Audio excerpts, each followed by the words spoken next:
नमस्कार. तुमच्यासोबत कधी असं झालंय का तुम्ही खरेदी करायला गेलात आणि जाताना तुमचं बजेट 2000 आहे आणि बिल बघितल्याच्या नंतर एकदम बिल 5000 आले. तर माझ्यासोबत काही काल असं झालेलं आहे.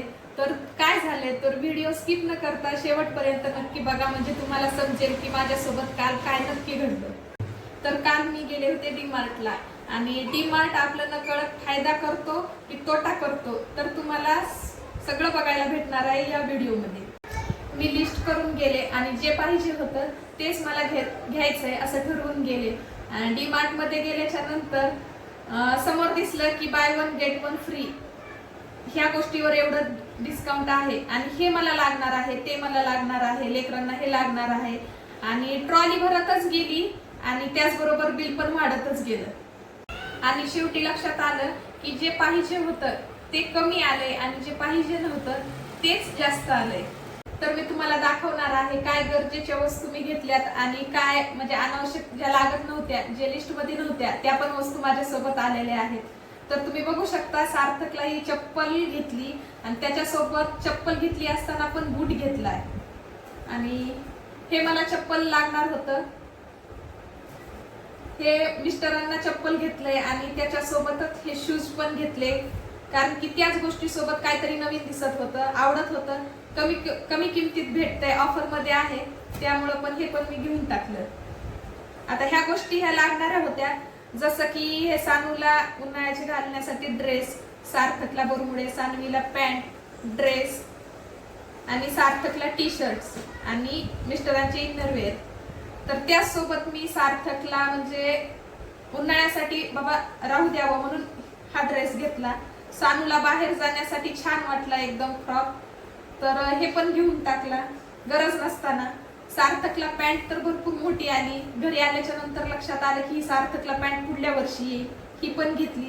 आणि तिथं गेल्याच्या नंतर मेन्स वेअरच्या तिथं माणसांचे कपडे होते, तर तिथं हे शर्ट आम्हाला एवढे आवडले की आम्ही हे तिन्ही पण घेऊन टाकले. गेला होता फक्त 2000 रुपयाचं बजेट घेऊन आणि जेव्हा बिल करायचं होतं त्यावेळेस बिल आलं 5000 रुपये. तर भरून जाताना माझे आयटम लिस्ट मध्ये फक्त 10-15 झाले होते आणि तुम्ही बघू शकता तर इथं एकूण 31 आयटम झालेले आहेत आणि जे बिल जे आहे ते 5305 रुपये झालेले आहे. तर डीमार्ट खरंच स्वस्त आहे का हा विषय आहे.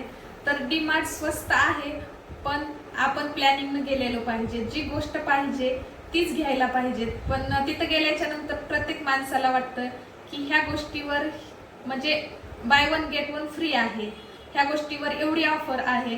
तर तुम्ही डीमार्ट मध्ये गेलात तर फक्त जी गोष्ट पाहिजे तीच गोष्ट घेतली तर तुम्ही फायद्यात राहणार आहात. आणि जर म्हणजे तुम्ही ठरवलं की मला 2000 रुपयाचंच घ्यायचं आहे आणि तुम्ही तिथं गेल्याच्या नंतर असं होतं की ही गोष्ट म्हणजे ट्रॉली भरत जाते आणि आपलं नकळत बिल वाढत जातं.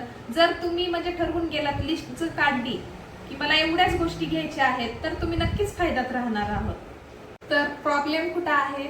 प्रॉब्लेम इथं होतो की आपण जाताना एकदम प्लॅनिंग करून जात नाही, म्हणजे वस्तू लागणार आहेत त्याच्यापेक्षा जास्त घेतो आणि मेन म्हणजे आपण ऑफर्सच्या पाठीमागे पळतो. डीमार्टचा प्रॉब्लेम नाही, जी गोष्ट तुम्हाला बाहेर 100 रुपयाला भेटणार आहे तिथं नक्कीच तुम्हाला 90 रुपयाला 85 रुपयाला भेटेल. पण ती तुमची प्लॅनिंग पाहिजे, तेव्हा तुम्ही फायद्यात राहता. म्हणजे दुकान चुकीचं बिलकुल नाही, आपली खरेदी करण्याची सवय आहे ती मेन म्हणजे चुकीची आहे. पण तुम्हाला वाटतं की डिस्काउंट भेटला आणि आपला फायदा झाला, पण खरं काय आहे, नको असलेली तुम्ही वस्तू घेतात आणि 100% म्हणजे मी पण तेच केलेलं आहे, तोटा होतो. आणि जास्त आपण लागणारी वस्तू जी आहे त्या जास्त म्हणजे जास्त क्वांटिटी घेतात आणि बजेट आपलं एकदम महिन्यासाठी जे ठेवलेलं असतं आणि आमचं पण तेच झालेलं आहे, बजेट एकदम म्हणजे डिस्टर्ब होऊन जातं. म्हणजे आपल्याला वाटतं की आपण म्हणजे स्वस्तात घेतलं, पण तसं बिलकुल होत नाही, उलट खर्च जास्त होतो. नेक्स्ट टाइम जेव्हा जाईल मी डीमार्ट मध्ये तेव्हा मी काय करणार, तर सुरुवातीला जाताना लिस्ट करून मी जाणार आणि नंतर जी मोठी ट्रॉली घ्यायची आहे ती ट्रॉली न घेता बास्केट मध्ये घेणार, म्हणजे सामान एकदम कमी बसणार. आणि तिसरी जी गोष्ट आहे म्हणजे ऑफर्स कडे मी बिलकुल बघणार नाही की ह्या गोष्टीवर हे फ्री आहे, by one get one free. चौथी गोष्ट आहे की मी ठरवलं माझं 2000-3000 बजेट मी आज खर्च करणार आहे, तर मी तेवढाच खर्च करणार. एक्स्ट्रा मी म्हणजे काहीच पैसे वाढवणार नाही. की मी ह्या ज्या गोष्टी सांगितल्या त्याचं फॉलो केल्या तर डीमार्ट हे एकदम म्हणजे माझे पैसे वाचवण्याचं मशीन बनेल. एकंदरीत सगळ्या खरेदी करण्याच्या गोष्टी आपल्या हातात आहेत. तुमच्यासोबत कधी असं झालंय का जे माझ्यासोबत काल घडलंय? तर तुम्ही किती खर्च करायला गेला होता आणि कितीचा खर्च करून आला ते कमेंट मध्ये नक्की सांगा. आणि व्हिडिओ आवडला असेल तर लाईक आणि सबस्क्राईब नक्की करा. तर भेटूया अशाच पुढच्या इंटरेस्टिंग व्हिडिओ मध्ये. तोपर्यंत बाय.